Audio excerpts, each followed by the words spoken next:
Olá! Hoje, na nossa aula, a gente vai falar sobre o conceito de pulsão, que é um dos conceitos fundamentais da psicanálise. Bom, o primeiro ponto é que a pulsão, ela se situa ali na fronteira entre o anímico e o somático. O que isso quer dizer? É ela que constrói essa relação entre mente e corpo. Por isso que o Freud, ele vai distinguir a pulsão do instinto, porque o instinto seria aquele comportamento que nos é determinado biologicamente, enquanto que a pulsão é a interpretação linguageira, simbólica, que o sujeito faz em relação ao a sua forma, de se comportar. Então, vamos dar um exemplo prático para isso. Quando a gente pensa sobre, por exemplo, os transtornos alimentares, por que nós temos sujeitos obesos, ou até mesmo anoréxicos, ou bulímicos? Por quê?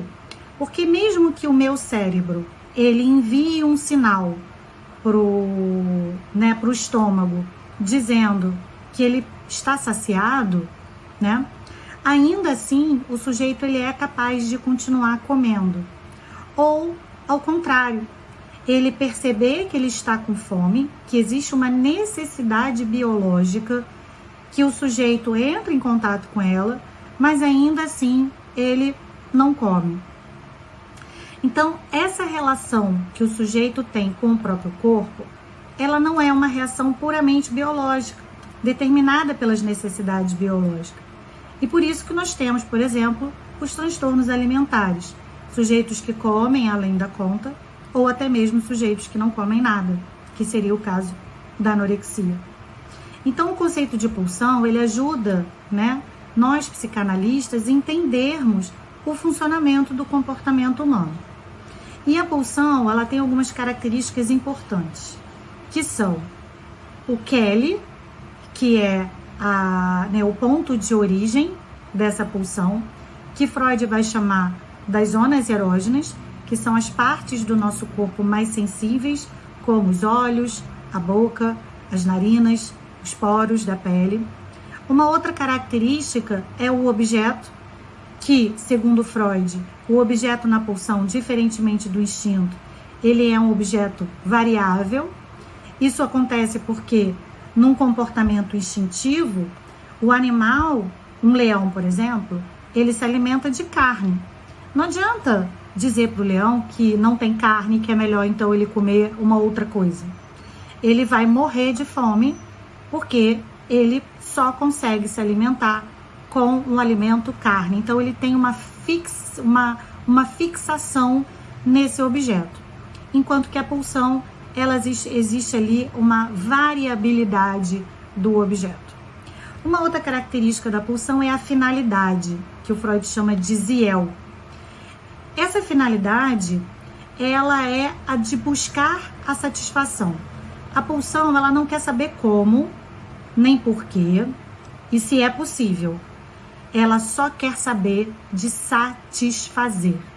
Por isso que muitas vezes, lá naquela interação do aparelho psíquico, o supereu vai ser a instância que vai regular essa pulsão, dizendo o que pode e o que não pode. E a resolução disso vai ser a tal da formação de compromisso, que é o sintoma, que vai satisfazer algo dessa pulsão que não quer saber se pode ou se não pode, que só quer se satisfazer com aquilo que o superior vai dizer, não, mas isso aqui não vai passar. Então, essa formação de compromisso, que a gente chama de sintoma, é aquilo que vai equilibrar essas duas forças, esse impasse que existe entre a pulsão e o supereu. Apesar de eu ter falado a palavra equilíbrio, a gente sabe que o sintoma não traz equilíbrio nenhum em termos de funcionamento, mas traz sim uma possibilidade que aquele sujeito encontrou de se haver com essas duas forças. Por isso que a gente, enquanto psicanalista, a gente tem que ter um certo respeito pelo sintoma, do nosso paciente.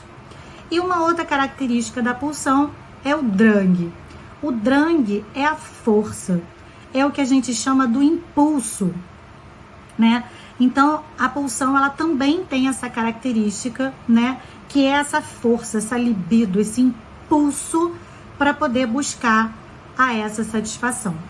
Então, fazendo uma pequena revisão, as características principais da pulsão são o Kelly, que é a fonte, o objeto, que é variável, que é o object, o Ziel, que é a finalidade, que é a satisfação, e por último o Drang, que é a força, que é o impulso dessa pulsão. Gostou do nosso material? Se inscreva no nosso canal. A gente vai produzir aulinhas bem rapidinhas e interessantes sobre a psicanálise toda quinta e domingo às 18 horas. Então, eu te aguardo no nosso próximo vídeo.